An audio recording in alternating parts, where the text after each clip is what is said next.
Cartagena de Indias is a colonial city filled with great sights. So herewith I am inviting you to join me in a private tour around these areas to learn about the culture, the history, and legends of this beautiful place.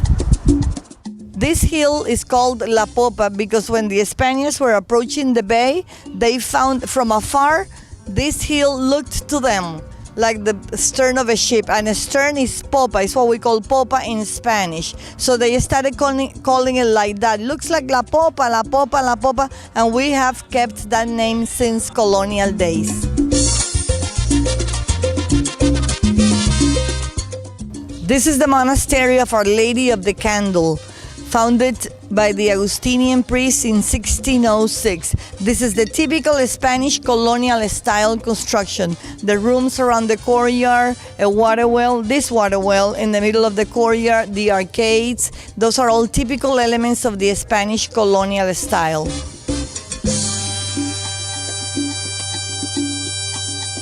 We're now at the chapel of Our Lady of the Candle. The interesting thing in this place is the altarpiece. It is not the original from this place. The altarpiece here became totally deteriorated. They couldn't recover it when they recovered the whole place. So they brought this one from another convent in the old city, from Santa Clara's convent. That's why Santa Clara is up there at the top. That's Santa Clara. So they placed in the middle the image of Our Lady of the Candles. Remember, she was the one who inspired the priest to come to Cartagena and found the monastery and the chapel we're visiting right now. The altarpiece is in wood and the gold layer is 22 karat gold leaves. Very well kept, as you can tell.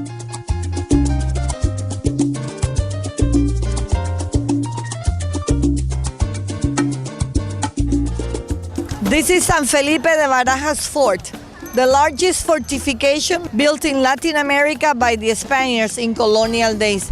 It was built after the city was attacked several times, especially after Drake's attack. That was a really ferocious and violent attack.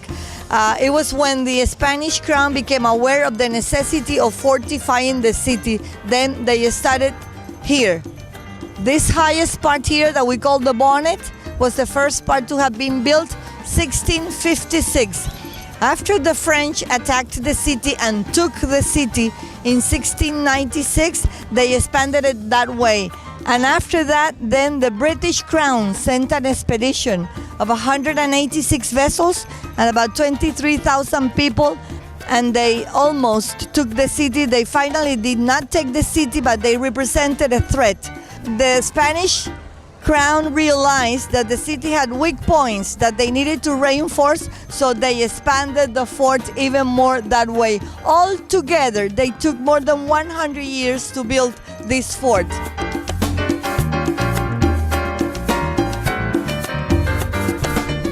This is the battery of the 12 apostles because it's got 12 cannons facing that way.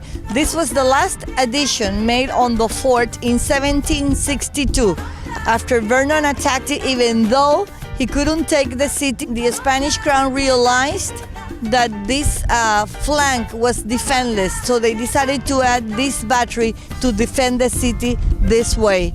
The little house at the end is just like a first aid station to take the wounded soldiers in case of an emergency before being taken to the main hospitals in the city.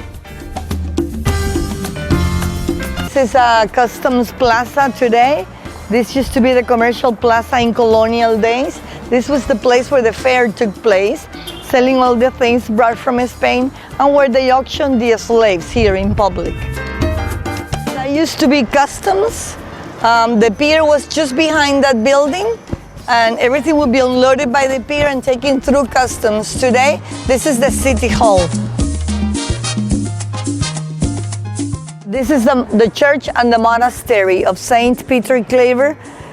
He was a Jesuit priest who came to Cartagena at the very beginning of the 17th century to take care of the black slaves that were being brought from Africa. He died here and his remains are inside the church. This is the church of Santo Domingo, the first church built in Cartagena in 1570. As you can tell, the tower is crooked. It was the devil that kicked it. As soon as he found out that they have finished this church, he got so mad that he decided to kick the church and crook it. This was the power area in colonial days. Right there we have the cathedral that represented the church power. Over there is it used to be the headquarters of the Spanish government that represented the civil power. And over there is the Inquisition, another very powerful institution in colonial days. So this used to be like the core of the city. This was an important street in colonial days. This is where most of the slave traders lived. Trade was the main economical activity here in Cartagena. So these people lived in this street in beautiful, fantastic mansions. This is Bolivar's Park. The image you see in the back is in honor to a great independence hero, Simón Bolívar. Let's go in the park and take a look. This way.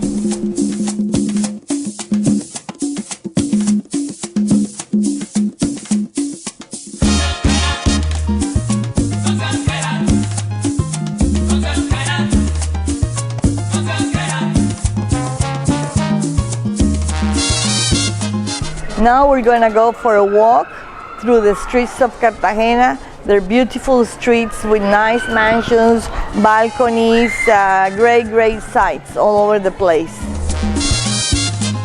Let's continue enjoying our walk through these beautiful streets.